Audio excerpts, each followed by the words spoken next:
Government, through the implementation of a number of budgetary measures, is creating more opportunities for rice farmers. High on the administration's agenda are plans to revamp and revitalize the rice industry. That process was fast-tracked in order to meet the needs of stakeholders who were facing a number of challenges. Minister of Public Works, the Honorable Bishop JUAN EDGHILL, said the APNU-AFC coalition during its tenure neglected rice farmers under the guise of rice is a private business. For us in the PPPC, rice is a Guyanese business.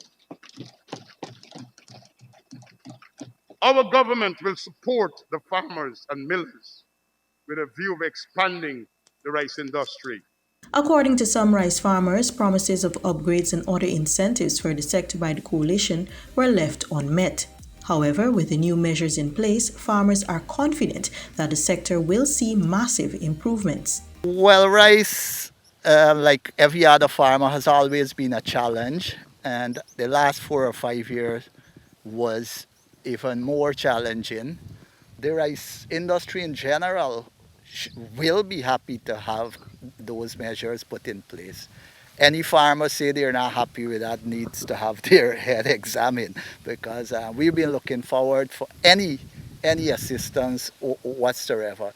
This would have been something like, say a line in the vein of a dying person, so to speak, because the challenges were so many. And when we would have heard those things, and if we got them implemented, it will be definitely a plus. I had approached the agency to acquire a four-wheel drive tractor, but because of the price and the VAT on it, I was unable to go through with it, so I had to lay back on it. But now, removal of that VAT, I see it a little more reasonable on my side to acquire it. That would put a setback on me not being able to do more of the kind and quality of work I want to do in the field by itself. Because I don't have a four-wheel drive, I had to pay someone to do my dry plowing, as what you could normally call the force cut. And that is in excess of like $350,000. Depends on what acre they charge you. So now removal of that VAT there, I should be able to go ahead, purchase my four-wheel drive, but that now will save me money back into my pocket where I could use it somewhere else and benefit from it. They reflected on the hardships faced following the revocation of farming subsidies and tax breaks by the APNU-AFC coalition when it entered office in 2015. It was a very hard time for the 5 years, man. No, the minister never come wrong with the farmers, then just left them like that. In the last 5 years, the price for the paddy go down. Very small, but the expense remain high. And we try struggle up to now. But as things will go a little more different, we think the rice price should go back again. If the government drop the VAT on the machinery, it will benefit the farmers. The government has taken the decision to reverse increases in land lease fees for lands under cultivation, land taxes, and drainage and irrigation charges back to their 2014 position. Minister of Agriculture, the Honorable ZULFIKAR MUSTAPHA, described the intervention as one of significance to the sector. From reducing the land rental from $15,000 to $1,000 back, that will save farmers for every acres of land. That will save a farmer $14,000. Now, normally when farmers plant rice especially, most of these farmers plant from 10 to 15 acres or sometimes more, right? Large-scale farmers. Now, if a farmer, a small-scale farmer is planting 10 acres and he's saving $14,000 for each acre, that's $140,000 annually that farmer will save. That will go right back into the pockets of the small farmers. So you could see that we are putting more monies into the farmer's pocket. The Mahaica-Myconia-Bari Agricultural Development Authority has received a capital injection of $112.9 million to undertake critical drainage and irrigation works, which will see improvements for farmers and bring additional lands to a usable state. Minister MUSTAPHA said his ministry is prioritizing the rice industry. What I found that when I took over, I start a policy. First of all, we look at our manifesto, the commitments that we have made in our manifesto, the promises that we have made in our manifesto. And immediately we start to ensure that we reverse some of those policies, harsh policies that the previous government put in place. But we also found that the infrastructure was not there, because when you go around and you look at the cultivations, you look at the agriculture sector, the infrastructure there were deteriorated to an extent where some canals were not clean for the last 5 years. You have boxes and sluices there were dilapidated. You have inaccessible dams for farmers to bring out their produce. As a result of that, I went to cabinet and I seek emergency funding. And places like the MMA, when I went to the MMA, although they have increased land rental from $1,000 to $15,000 per acre, they have not done any work in the MMA scheme.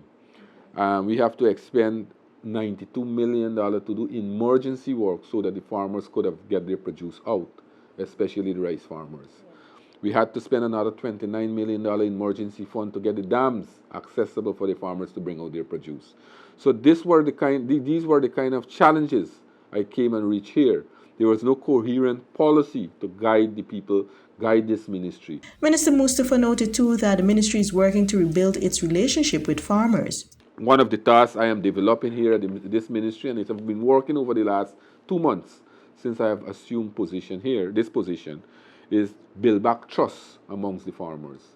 The trust was not there because they were saying that, look, the government is making commitment, making promises, and they are not delivering.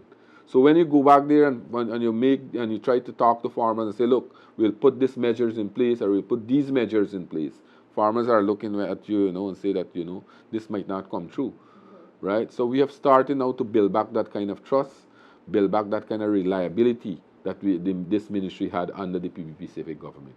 We are more proactive, and the farmers will receive more benefit under this government. Over at the Guyana Rice Development Board, GRDB, officers are forging ahead to secure new markets for paddy and other products. The GRDB is also seeking to increase productivity through research and development of new strains and robust pest control measures. It will continue seed paddy production with enhanced extension and quality control with the involvement of all stakeholders to increase production. GRDB's General Manager, Mr. NIZAM HASSAN, said of the 94,132 hectares of rice sown for the second crop of 2020, some 46,323 hectares of that amount were harvested at the end of September.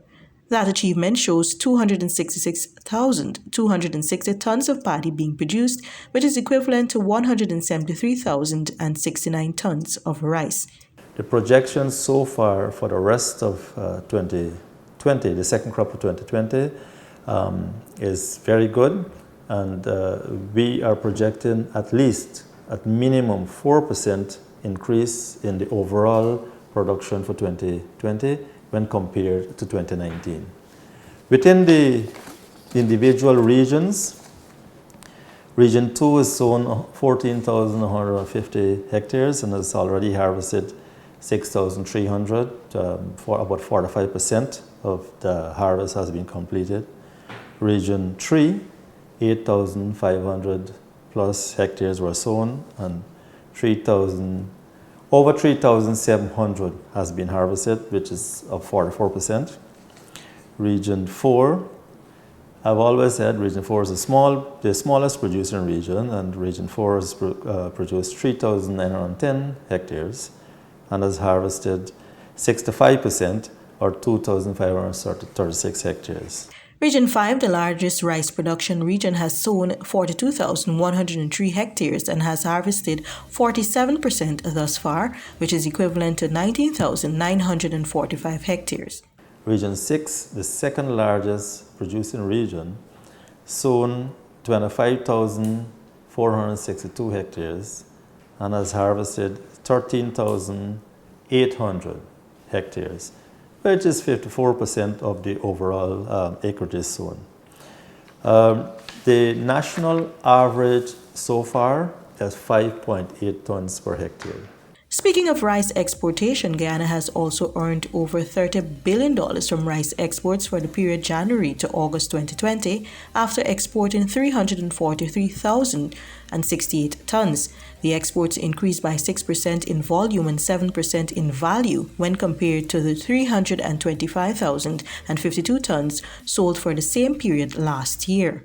Within the individual blocks, most except one of the block, we have had also increases. For exports to CARICOM, for the same period, January to August 2020 compared to 2019, we shipped 50,505 tons, valued at $25.7 million compared to 44,355 tons in 2019, valued at $22 million. And that's a 14% increase in volume and a 17% increase in value. For the European Union, we sent 177,630 tons, valued at $66 million, compared to 158,751 tons, valued at $56.5 million. And that was a 12% increase in volume.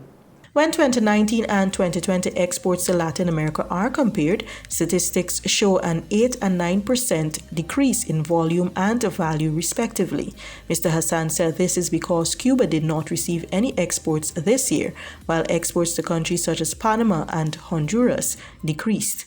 But notwithstanding, there are other countries in which we fared well.